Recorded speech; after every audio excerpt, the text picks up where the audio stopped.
Okay, Eve, thank you so much for joining us today to talk about BRUT FORCE, which is a new thriller set in California wine country, following a journalist who returns home and starts investigating the harassment of migrant workers.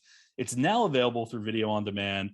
And first of all, I have to tell you that I was fascinated by this right off the bat because I remember years ago watching a Dateline or a similar one of those programs that was just diving into the corruption and the dangers of, vineyard country out in California. So what can you tell us about the inspiration for this film? Yes, it is pretty crazy what is happening kind of right under our noses, especially in California, where so much of it is agricultural. I actually heard about the actual burning of farm worker housing and an act of arson in California on the Latino USA podcast years ago. And it really stuck with me as this just remarkable outward display of the kind of hypocrisy that we have in this country, the not in my backyard feeling when everyone wants to literally eat the fruit of people's labor. I found that fascinating, and I love wine and I love wine country, so I thought it'd be really interesting, especially within the noir genre, to explore that dichotomy. Why the noir genre?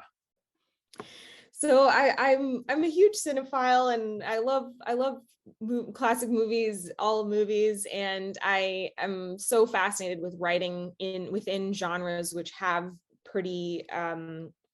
formulas, even though there's obviously so many ways to change and expand upon the formula.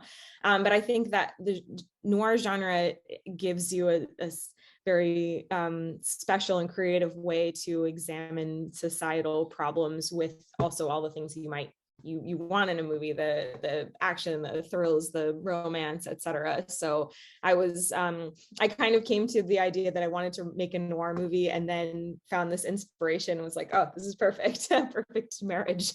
Yeah, that's excellent. One of the changes, I think, when you're talking about taking those older films and sort of that genre and adapting it, is something we don't see often is a female protagonist here. And she's also wrestling with her own issues and her past throughout her investigation. When you're writing a character like this, how much of yourself do you put into them? So this is an interesting one. Certainly that was a huge thing for me, was flipping the genders of the classic noir protagonist, while keeping a lot of that the wry detachment, the tendency towards violence. I think that's something that you also don't see in female characters a lot. So I wanted to put that in. I think that she's like sometimes what I wish I could do, but I'm not a violent person. Sometimes you do want to just punch somebody in the face, but I don't. But yeah, it was definitely really interesting to think about someone being so tightly coiled and having so much inside them that they're unable to express. I think that that's a feature of noir protagonists a lot, is just being unable to express themselves. And I also wanted to give her a whole other dimension of catharsis, which you again often don't see in the male protagonist. They kind of like move on at the end of the movie, ready for the next mystery, but they haven't like done any self-examination at all. So I wanted to plumb a little deeper. Yeah, there's no self-development in those characters. Yeah, exactly. Let's talk about the cast a bit. So your sister Lilia stars as Sloane, with Tyler Posey also co-starring. How was it, one, directing your sister yet again? I know that she's starred in previous shorts, as well as other family members in this film. And then two, working with a star with such a rabid fan base as Tyler Posey from his Teen Wolf days. Yeah, for sure. So it was a total dream come true to work with my sister. I actually wrote the movie for her. So we always intended to make it together.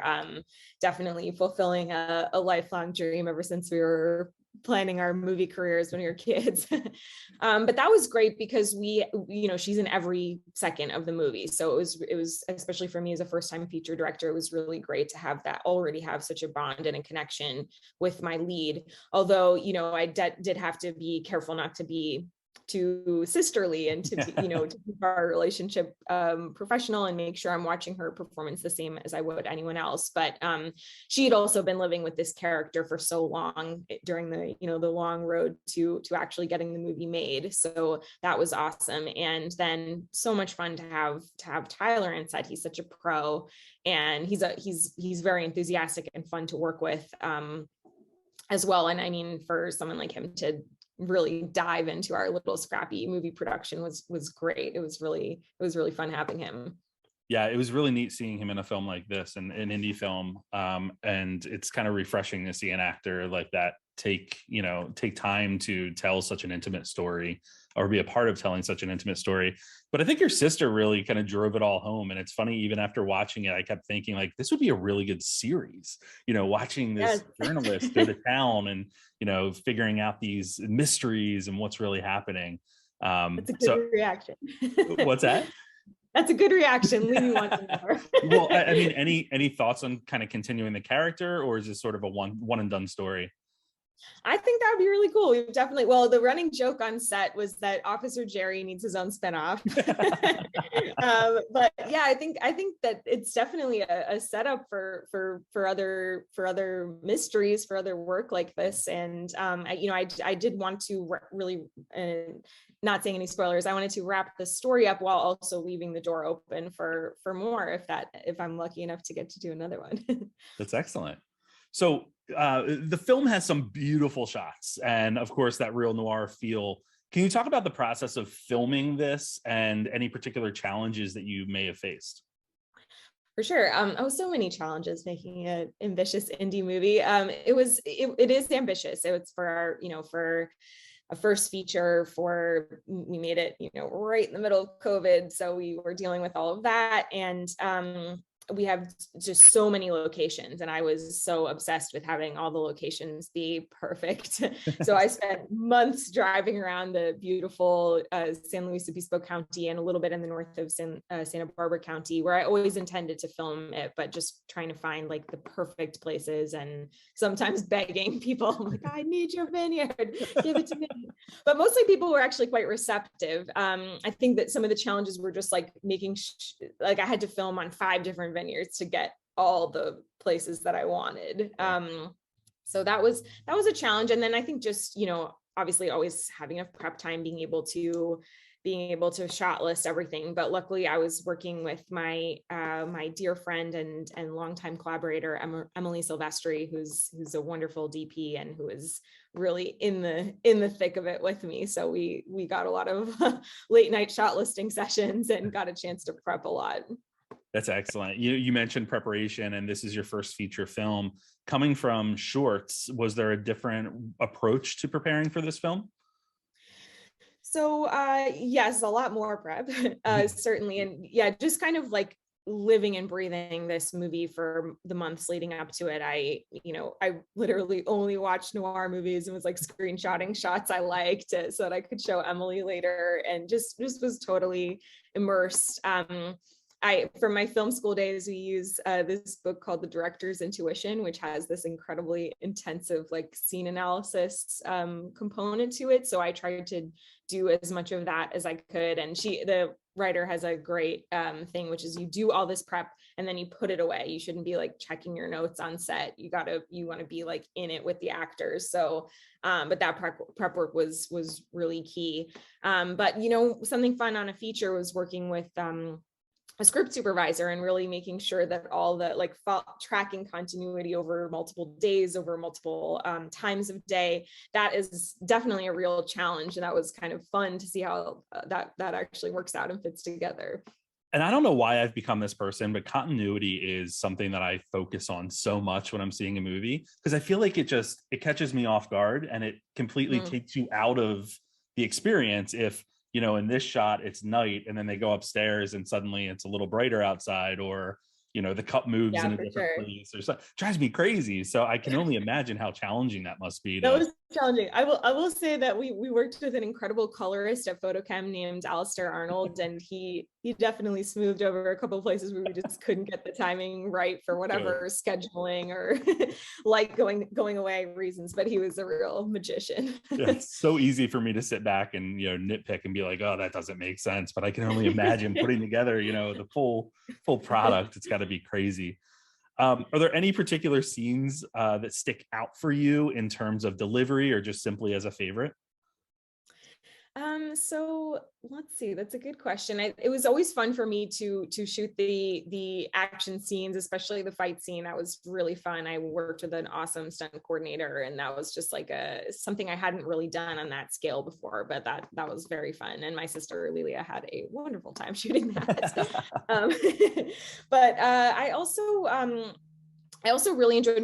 We have a couple of long oneers in the movie, and that was a lot of fun for me. I was very I really wanted that. I thought there was a couple of scenes that would really benefit from that. Obviously, it's very tough to get the perfect shot.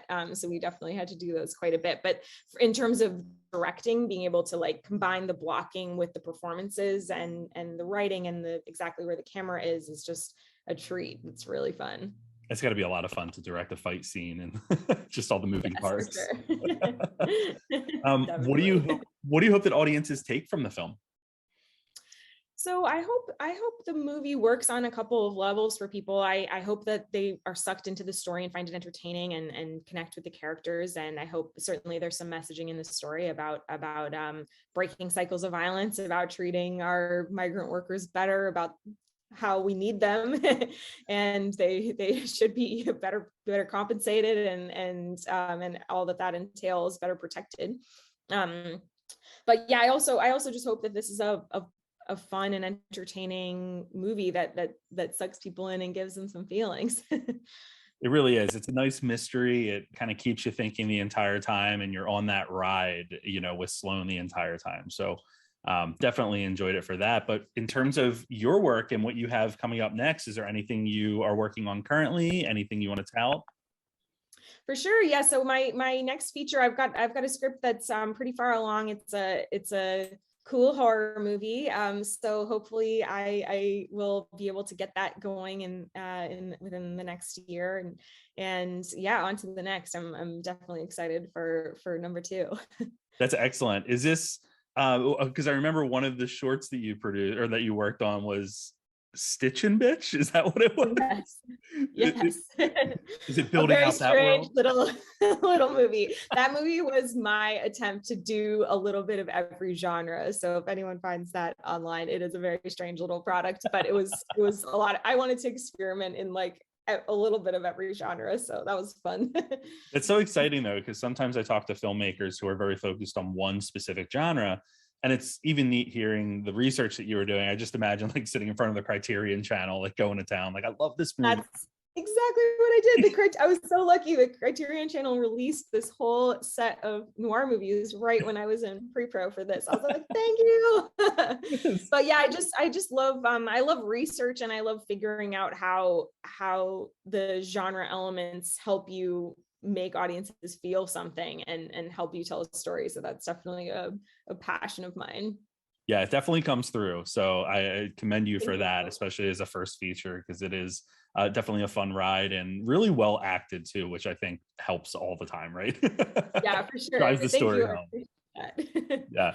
Well, listen, very nice speaking with you today, and I hope everyone can check out Brute Force, which is now available through video on demand. And we wish you the best of luck in the future. Thank you so much. That was fun.